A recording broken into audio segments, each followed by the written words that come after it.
Hello and welcome back to Tottenham Hotspur, the Spurs podcast about Spurs podcasts. I'm your host, Ian, and I'm a host of a podcast who's honestly right now trying to process what we saw at the GTEC on Saturday. A 3-0 opening day defeat to Brentford was, I think, pretty unexpected. Certainly not the brave new world that we were promised, or maybe some people promised after a £200 million summer rebuild. Many of the new signings, of course, not making it to the pitch for one reason or another, and I'll get into that in a second. So, the goals from Brentford, Lewis Potter, Janelt, Coyote told one story and our reactions to it on the pitch. But what I tried to do here, as many of you know, is look into the story behind the story. The how Spurs podcasters are talking about and reacting to the games they just saw. Now, you as a listener might be thinking, why the hell am I going to listen to the Brentford, result fallout? Because Spurs just played Charlton. This was a worry of mine. And I have a mitigation strategy. So I'm going to record a little, like, a news boosh pod, basically summarizing where people were at post Brentford, pre Charlton. So right now, it's about 3 or 4 hours until kickoff on match day. Spurs are going to be playing Charlton in the League Cup. So what I'm going to do is right now run through some of my notes that I have of how people were feeling after the Brentford game. Then once the team is announced, I'm going to try to record another little pod to reflect my feelings on how I think the team sheet is a response to the game that we saw from and integrating the collective hive mind of Spurs podcasters into what I try to say. And then afterwards, I'm going to record one, maybe even two reaction pods and put it all out as one big singular podcast. So here you're going to hear right now basically what I heard across a dozen or more Spurs podcasts and YouTube channels. Let's get into it. Basically, we looked physically weak and disorganized, I think, is the consensus from Saturday's game against Brentford. They outmuscled us, they outfought us, they outran us. In some cases, they even, out techniqued us. We were bullied, is essentially the consensus. But I think that for the most part, many Spurs podcasters are real about that, not pulling any punches, saying that we didn't fight, as De Zerbi said, in the right way. Um, we lack some style. We lack the organization that we saw in preseason. The sentiment across the podcasts largely reflects the tone I think that Roberto De Zerbi set, which is we know that there's a problem, and have patience in the process. It wasn't fully in that regard. Sean from the Spurs talk show was still fuming afterwards, suggesting that maybe people are scared of criticizing De Zerbi right now after saving us from some relegation last season. And I think that's a fair comment, honestly. But perhaps he deserves that, protection. Honestly, what I hear is many people directing their blame towards leadership again, as you might expect. Um, I did like what Steph on the Game is About Glory said. He was looking for mitigation, suggesting that it's about, you know, managing conditioning this early in the season, not necessarily a lack of effort. I thought that was sort of an interesting approach that, everything we've seen in preseason in terms of resting players, managing minutes, managing when people are reintegrated to the squad. And what I kept hearing across podcasts is that the first game that we saw of the season was really another preseason match. And in fact, as you got through the game itself, I did hear people in the bar with me when I was watching the match suggesting that we should start blooding in some players for minutes like you would in the preseason game. I thought that was interesting. But generally speaking, we put a team out with, I think I heard somebody say that there was only three, maybe four starters that we'd expect once we're into the season proper.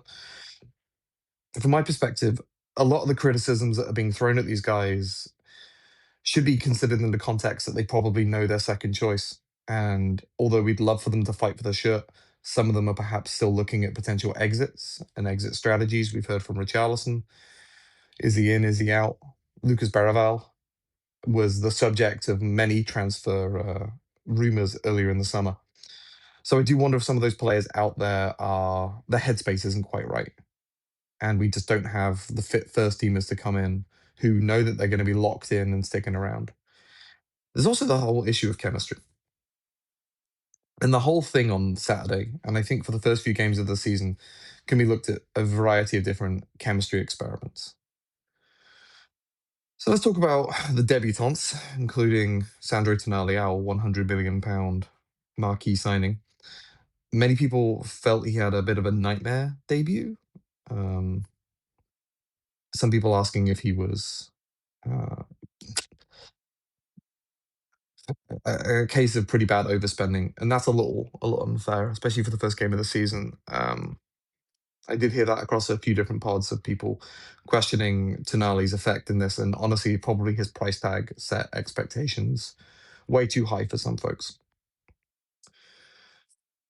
We also had a lot of love in for Fernange. Hope I'm saying his name right. I think that's how I've heard it said on numerous podcasts. He came on, he looked energetic. People seemed to really, you know, glob onto him. And I don't know whether that's because he had limited minutes and looked just better than a dysfunctional midfield previously, or because of that goal he scored in preseason and people are projecting hope onto him. But honestly, the more time we get these guys on the pitch together, the better. One person who was singled out for criticism was Lucas Berraval. I love Berraval as a player. I think he's got the right mentality in the way he wants to play the game. I do worry at times that his execution isn't quite there. And in a game like Saturday, where he was implicated, I don't want to say at fault for the second goal, especially. And I think he was also caught out for the Thiago header that went off the bar that was eventually called offside.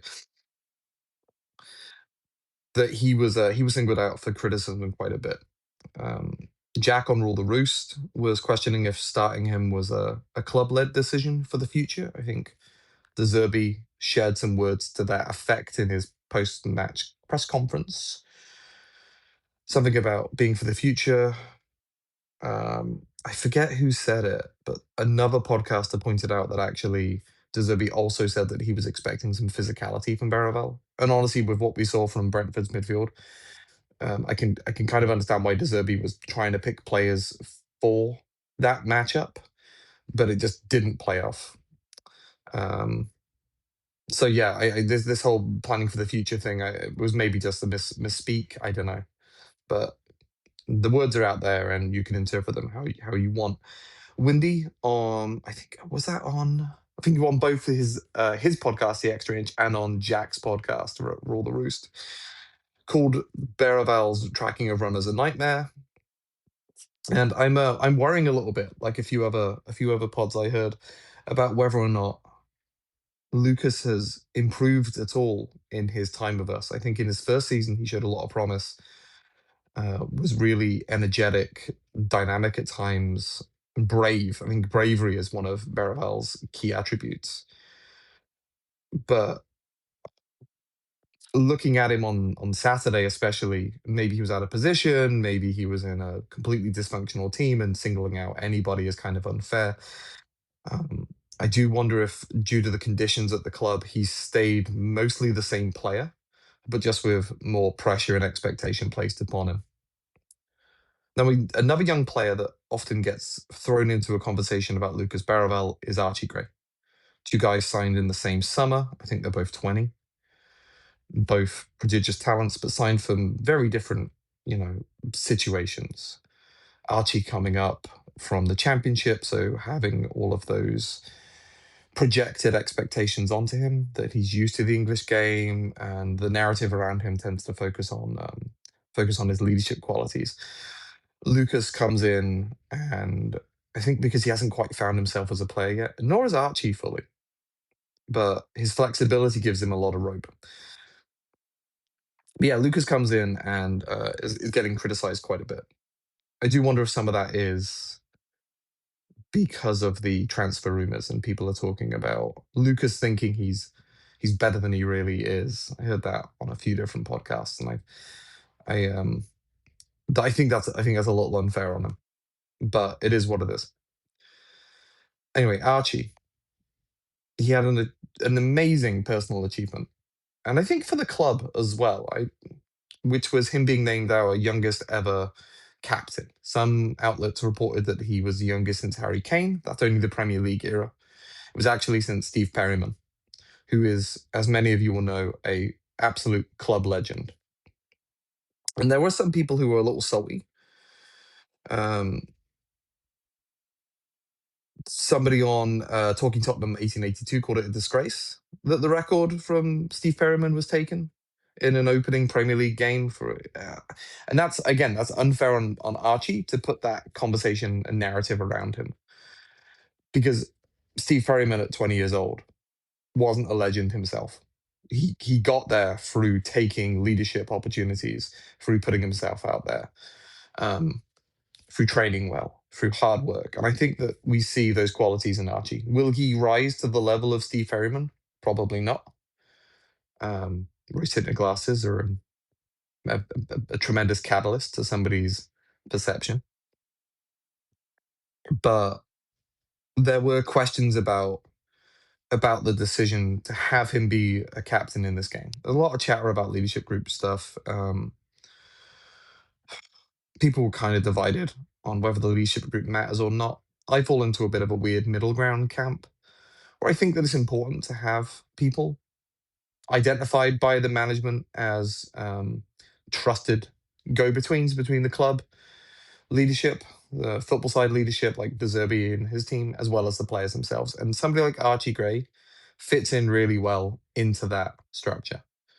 He is a point of contact, basically, as somebody for the young players to look at, as somebody that to model and bring themselves up through the ranks and say, hey, there's a route to the first team here.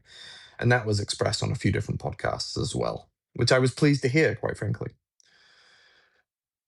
But what I think you should look at, and again, said by others, is that Archie was just a guy with the armband on. We had numerous other captains and people with leadership experience in that team, seasoned professionals. Some of them new to the club. I heard criticisms of what Andy Robertson was doing, why he wasn't captain. And based upon the little bits and pieces I've heard from him or about him, specifically Ben Haynes on Rule the Roost, I think it was like a week ago. Ben is, inside the club doing media work, interviewed players, and there was this conversation he had with Robertson where he asked him, what do you want to be called? Do you want to be called Andy, Andrew, Robertson, Robbo? And immediately he responded Robbo. So I think he's a very down to earth, very humble guy based upon, stuff like that we've heard and things we've heard from Liverpool fans. So I wouldn't be surprised if when conversations about leadership group composition came up, the Robbo, wink, declined for being new to the club and recognizing that coming in and immediately seizing leadership isn't a good look and isn't good for team morale. So I think that that's a factor, but that doesn't mean that he couldn't be a leader on the pitch. I think he was probably the best player on the pitch, who started the game on Saturday. But him, Gallagher, Van Hecker, they're all there to support the younger, less experienced leaders in our teams. But it is what it is.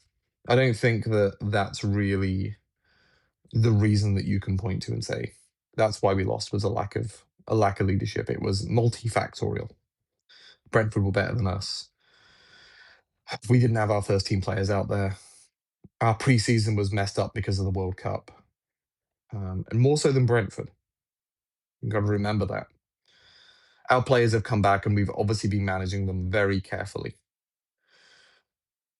I'm gonna just before I close up fully, I do want to put a word on the preseason tour to Australia and New Zealand. And before I get into it, I'm going to qualify that many of the podcasters I listen to all said that they really like and value the club going out and seeing international fans. And as an international fan myself, I recognize and thank them for saying so.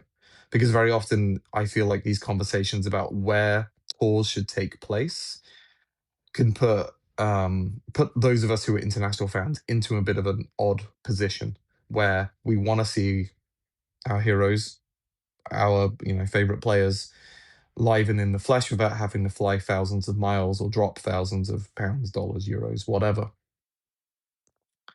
But also recognizing that perhaps fewer miles in their legs or in their butts if they're sitting on a plane for 15 hours is probably not fully conducive to to an adequate preseason training. Trying to watch my words very carefully here when I talk about this. But yeah, I think we get put in a weird position. And so hearing many podcasters say that they want that to take place, I think is good. Many were calling for a United States preseason tour instead of somewhere like Australia, especially in a World Cup year, and staying in Europe if possible. And I'm mindful of something that came out of the fan advisory board or the FAB. There was some meeting minutes, I think it was last year, maybe 2 years ago, in which the club were asked by I want to say it was Chuck from Austin Spurs, who's the international rep on the fan advisory board, about whether there would be plans for Spurs to come to the United States anytime soon. And the response from, I forget if it was Levy or Venkatesham, was that basically they're beholden to what offers come in from the tour organizers and the tour sponsors. And I don't know if it's necessarily fully monetary based or whether it's based upon contacts made and requests made by the tour sponsors. So if the tour sponsor doesn't come to you and say, "Hey, we want Tottenham Hotspur on this, um, on this tour to Boston, to California, wherever," then you're not going to get it, even if the money is lower. And perhaps you'd be more receptive to that type of travel. Same with a European tour.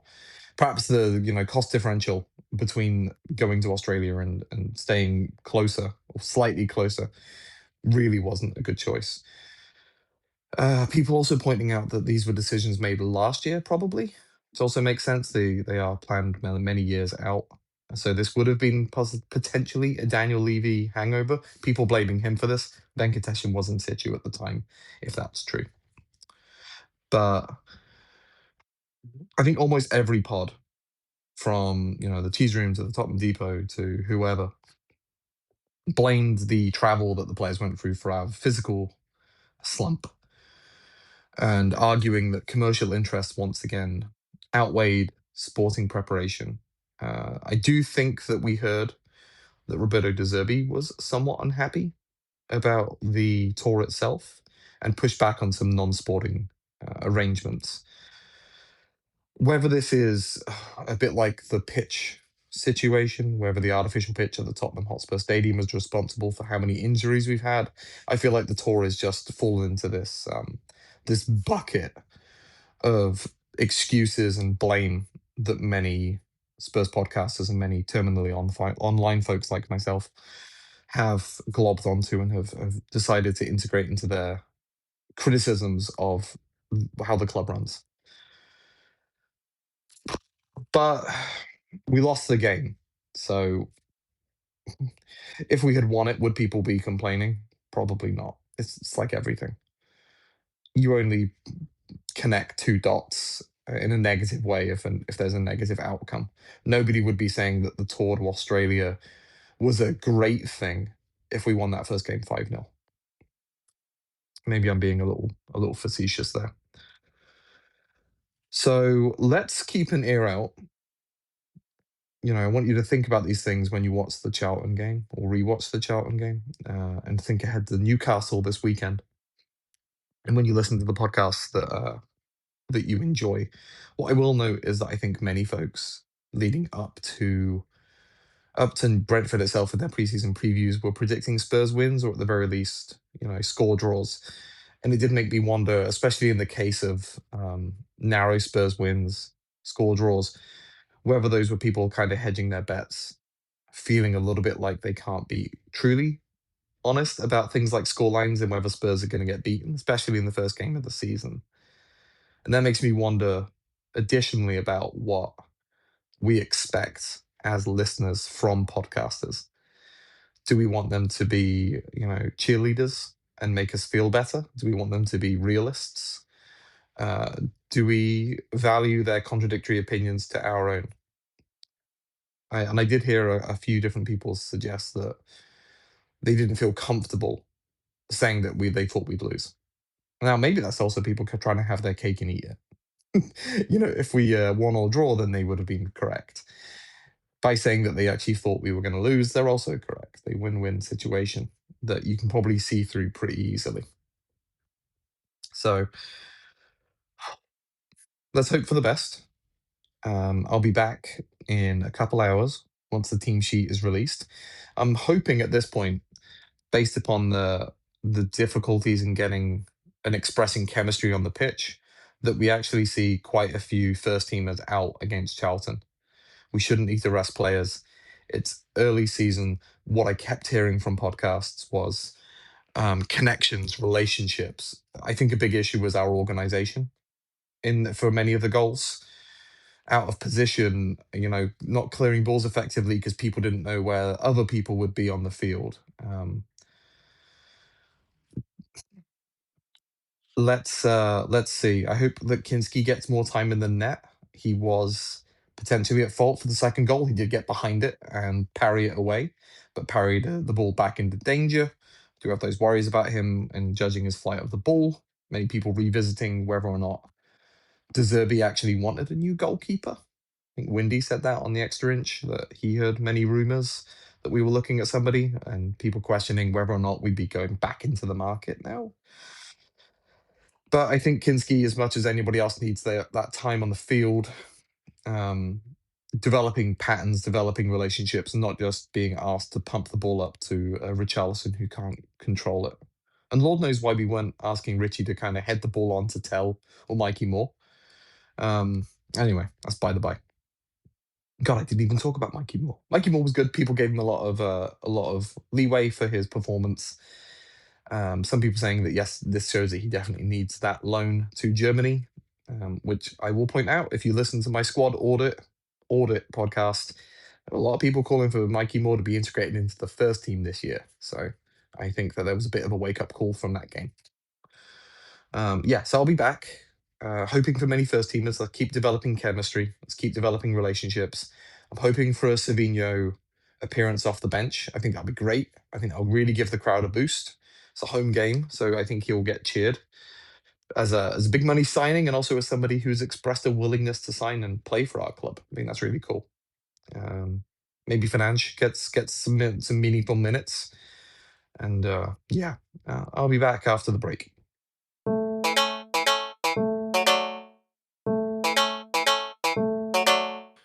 All right, we're about an hour and a half, something like that. An hour before kickoff. 2 hours? Whatever. We're about 2 hours before kickoff. Team news have come out, and I don't think it's quite what I was hoping for, but we saw a fair amount of it. So some of those combinations that I was hoping we see develop, not quite come through. Van Hecker starts alongside Gray. A little disappointed to see Porro not in the starting lineup or on the.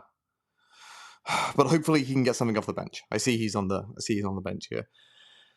But otherwise, the backline's pretty ropey. Udogi comes in for minutes. That's good. He was a great outlet against Brentford on the weekend. And I think Robbo getting a bit of a break is good. Davies coming in, I'm a little surprised by. I do see a lack of another central defender aside from Van der Ven on the bench, so I don't quite know what happened to Senesi. That's a bit disappointing, especially as I still don't consider Davies a centre back for a back four, but hey ho. Beraval, Bentancur midfield, again, interesting combination. Tonali looks to have been rested again. Bit weird. Hope he hasn't got a knock that we don't know about. But Financh coming in, getting some significant minutes in the competitive game is a good thing. So hopefully that'll put him in good stead for the weekend's game against Newcastle. Savio on the bench just before I move on to the front line. So again, I was hoping for that. He was announced in time, so you would hope that he'd get some minutes off the bench to try to start the gel with our strikers. Solanke comes in for Richarlison. Not really surprised based upon Richie's hold-up play and sort of general performance on Saturday. I'm personally of the opinion that our attack improves if you can improve the midfield. And so I think Bentancur showed some promise when he came on at halftime. Baravel, I think that's good management to keep him in the squad. He got hooked at halftime and he's a young guy, so showing a little bit of faith in him and giving him another opportunity in what I consider to be a lower stakes game is a good thing. And then a front line of Tell and Moore alongside Solanke, and this is really all that we could have done without a surprise for Kudus or somebody else. Moore gets another run out at a level which is perhaps closer to where he's at. Hopefully he can do something. He can atone for some of the, I don't want to call them misses, but some of his wasted chances that we saw against Brentford. And as for Matisse Tell, I mean, at this level, Charlton, he should be running them ragged and causing a lot of problems for that team. So fingers crossed. Some of the chemistry issues haven't been fixed in my opinion, but getting Fernandes together with Solanke, I think, is a good thing. It will help hopefully get the ball out of the back line. But let's keep our fingers crossed that with some of our starters or assumed starters can get off the bench and do something, get some minutes in their legs ready for Newcastle, because we're going to need them. All right, folks. I'll be back after the game, I suppose.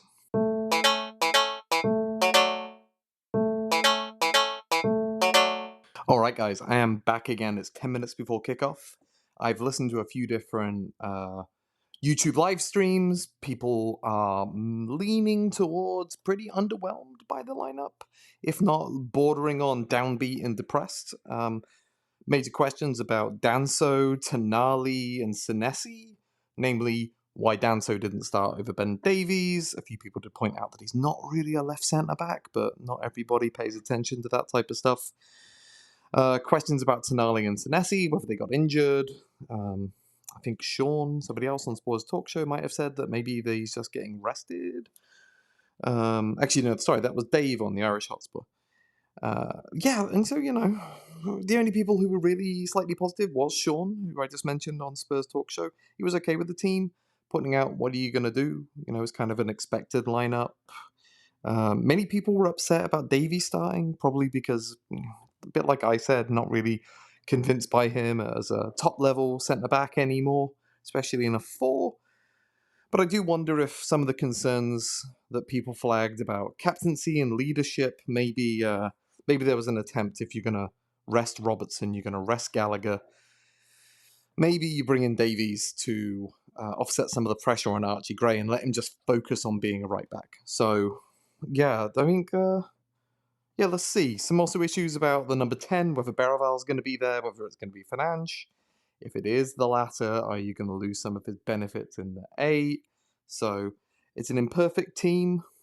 Some people think not strong enough. Others think it should be. Should be enough for Charlton, especially a Charlton side that has rotated. I'm not sure that everybody, in myself included, has done the research to figure out what their first team looks like and how many of those players from the West Ham win on the weekend are going to be starting against us.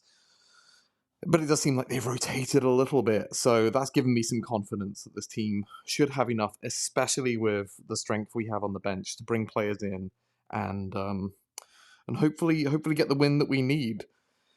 I will point out that, looking through the thumbnails, I was a little concerned about the tone expressed by the Hotspur Hood YouTube channel, who wrote on their thumbnail, if Spurs don't do Charlton, shit is going to hit the fan. I think that's the type of unproductive narrative that has been flagged by a few different podcasters recently, in terms of us as a fan base having patience, talking ourselves up, talking positively about ourselves. Instead, there's already that doom cycle beginning on the second game of the season. So I'll leave it there. I'll try to get back on at halftime. Give my thoughts where I think we're at the half. And, up the Spurs. Hopefully I'll see you after a goal or two.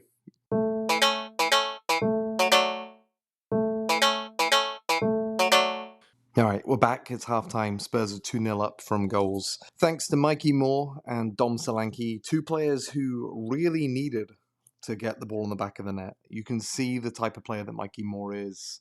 Very much a confidence player, especially as a young man. His goal would have ripped a hole in the goalie's chest if he'd placed it there and gone into the net. It looks great when he can get a yard of space between him and his defender, so he's going to have to work out what to do when he's, kind of marked out games or as his back to goal, in my opinion, from what I've seen so far. And Dom had a really well taken kind of striker's goal, fox in the box kind of goal. Spun, took it in space, and did what he needed to do. One of the players we had to keep an eye on was Lucas Berraval, and I think he had a pretty good half compared to what we saw against Brentford. Looked tenacious, looked brave. Not everything fully paid off, and I think he gave away a bit of a sloppy foul. But yeah, overall a pretty good half. I'm surprised at what we're doing with Van Hecker and Ben Davies, because it looks like Ben Davies is a guy who's mostly running the ball out and then trying to bait the press, like almost on the edge of Charlton's defensive third. So I'm a little surprised that Van Hecker isn't the guy doing that, but he is getting some balls out. I wouldn't mind seeing Tell for Savio pretty soon. I think Tell's been kind of roughed up pretty badly by I think it's McNamara, the right back for Charlton, who honestly should have received a yellow for his first shoulder charge and definitely deserved one for 5 minutes later. He's kind of roughed Tell out of the game. And I expected more of him against championship quality defenders. Other than that, looking all right, looking okay. Fernandes has got some good passes in him. Not all of them are paying off, but I think some of that is relationships and the chemistry I talked about earlier. So wouldn't mind a change at the half, but I don't know what that would do for Tell's confidence to hook him. But I would really like to see more stay on and build on the great first half that he had. So let's see. Very sad for the Charlton players who went off injured. I think at least one of them was a debutant. So that kind of sucks, and it did break some of the rhythm that we were developing in the first 15 minutes or so. All right, let's. I said I would speak to you guys in the second half after a couple goals, and I'm going to say the same thing for the second half. I hope to record another one of these reactions full time with a 4-0 win. That would be great.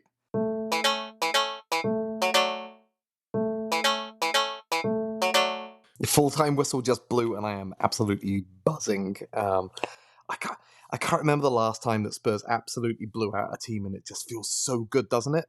I was worried, like this season leading into it, about how I might handle, increased positivity compared to previous seasons, especially covering wins when they aren't tinged with a bit of relief that we might have escaped in relegation, because it's been a while since that's happened. I'd say, like start of last season maybe, and even then, there was some concerns. But this today was excellent. I don't think that we quite saw what De Zerbi's going for in terms of passing movements, but there's some embryonic stages of it, and you could see that just as Charlton came out to try to play their way back into the game, that our players who can eat up space were just making the most of it. And I can't believe that I've been on, this post-match reaction for like a minute and haven't said his name.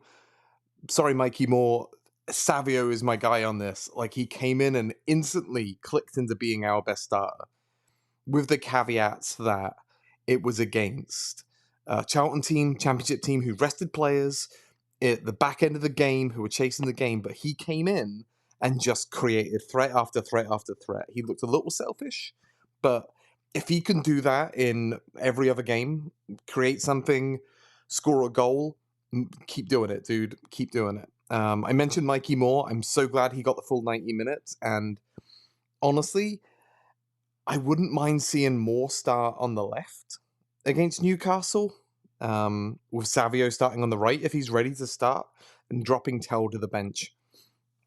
I like Tell a lot, but he's just not getting much luck at the moment, and Savio and Moore they're in form. So make the most of it, as well as Dom Solanke. I think you put those three up against Newcastle, and we might be cooking. Other thoughts? Berival will continue to have an okay game. Archie Gray, I don't think was at his best, but he played better than he did in the last match. Nice to see Danso, Van der Ven, Porro, come on and get some minutes. There's going to be a lot of, youth team and academy lovers who are going to be excited to have seen Williams Barnett and Mikey Moore on the pitch at the same time. I can't say I noticed too much from Williams Barnett, but I'm glad he got some minutes in his legs. It shows that De Zerbi has some confidence in him. So I might come back and record something later once I've knitted together and edited together these segments. But I think that based upon the comments that I was listening to in podcasts leading up to this game, post Brentford, obviously there's going to be a lot of excitement. I think people are going to be pretty happy. Not all of the concerns were, maybe washed away from a 5-1 win against a championship team. We did look bullied a little bit on defensive set pieces. I don't think Van Hecke had a perfect game. Fernandes looked great. I mean, that certainly will put a lot of confidence in people's assessment of him, which was already high. I do wonder what people are going to think if Tonali comes back in there and doesn't have a great game against Newcastle, which is possible. They know his game. He knows theirs too, but, well, but I think the crowd needed it. We needed it. It's good to get a win underneath our belt early, no matter who it's against. So a great game, really fun. It was a really, really fun game, and that's not to be underestimated. And so we go marching on. All right, and thanks for sticking with this. If I don't come back and edit this later, this was hard to do. It's to have the immediate thoughts and reactions and express them well on a YouTube video or like the reaction podcasts that Chris puts out for the Extra Inch or whoever. There's an immediacy of thought and an assessment that you need to be able to make and express cleanly that I think is a learned skill, but it's so much easier when you're winning. So up the Spurs.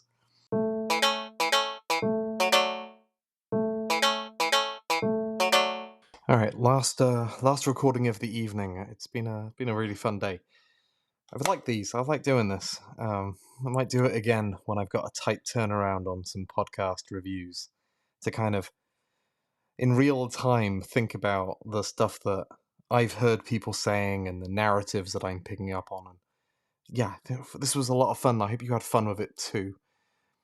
So in sort of a summary of the collective hive mind of the Spurs podcasting community, I think we need to acknowledge how quickly the podcasting landscape, how people feel, can shift within a matter of days.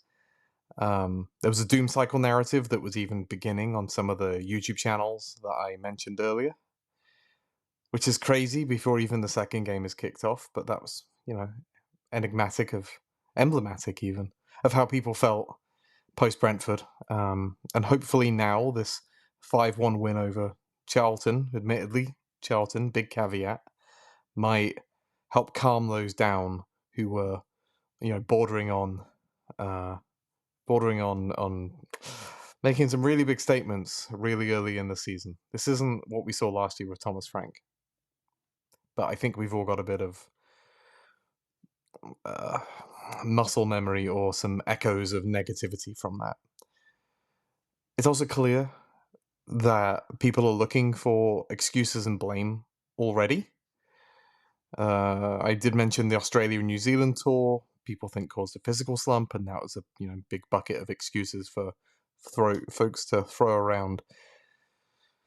Another point that came out of all of this is the youth narrative and how quickly that can whiplash. Berival and Gray, as well as Mikey Moore, all kind of, in one way or another, exercised some of the demons from Saturday. Lucas Berival had a pretty tenacious performance. We saw the best of Lucas in this game. Still more that he could be doing, but it was a much improved performance, and I'm interested to see how that keeps going and whether he starts against Newcastle. Archie looked a little bit better, especially as he moved into central midfield. He's still not a right back. We'll see what happens there. But clearly the biggest difference between then and now would be the performance of Mikey Moore. Mikey very much grew into the game.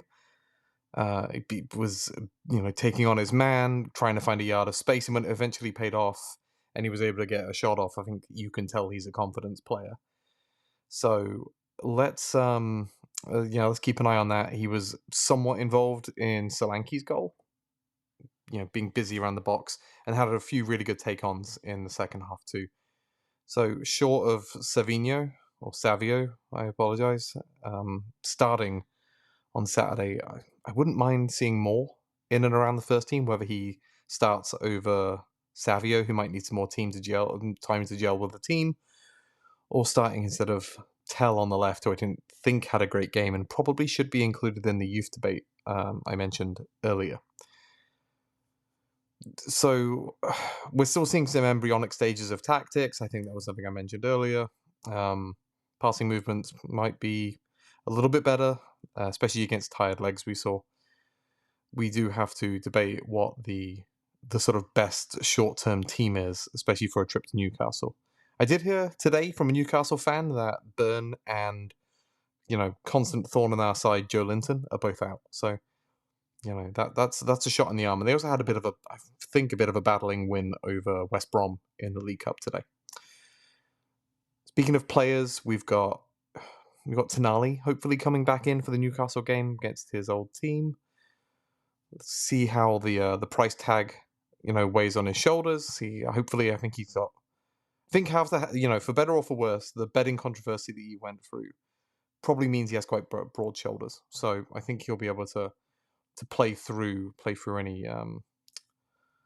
pressure he might be feeling. But from a fan perspective and how he's assessed, what I noted in today's game and a little bit from the Brentford game was how much people were praising Fernandes, who has a much more clearly defined Spurs-friendly style.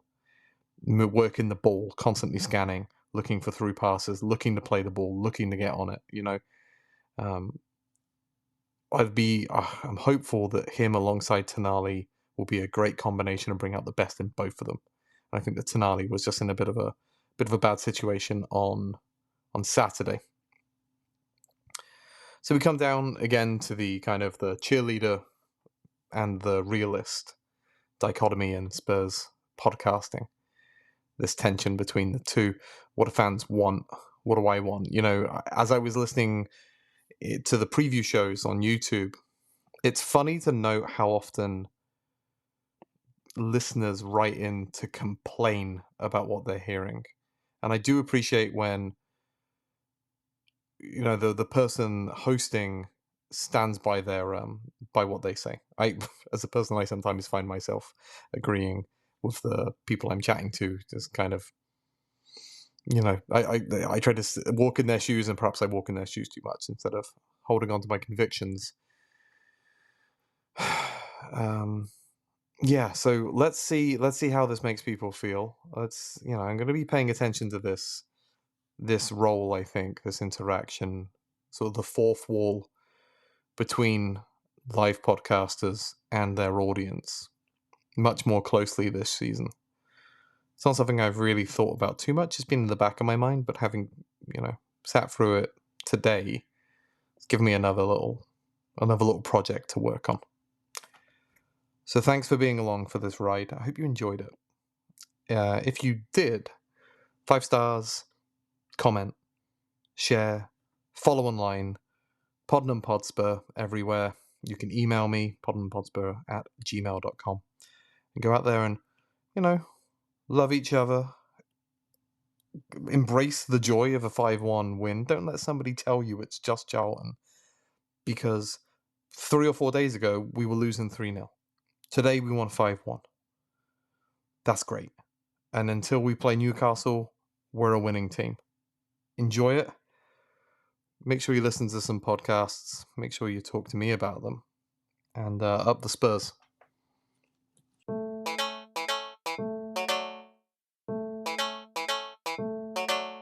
Why are there so many podcast about Tottenham. Do I want to know why? They might contain insight, but mostly delusions. If I hear one more, I might die. They don't like Levy and they don't like Enoch. They pine for Moo and Conte. Someday we'll like 'em, old Tottenham Hotspur, the podcast Clout Chasers and me.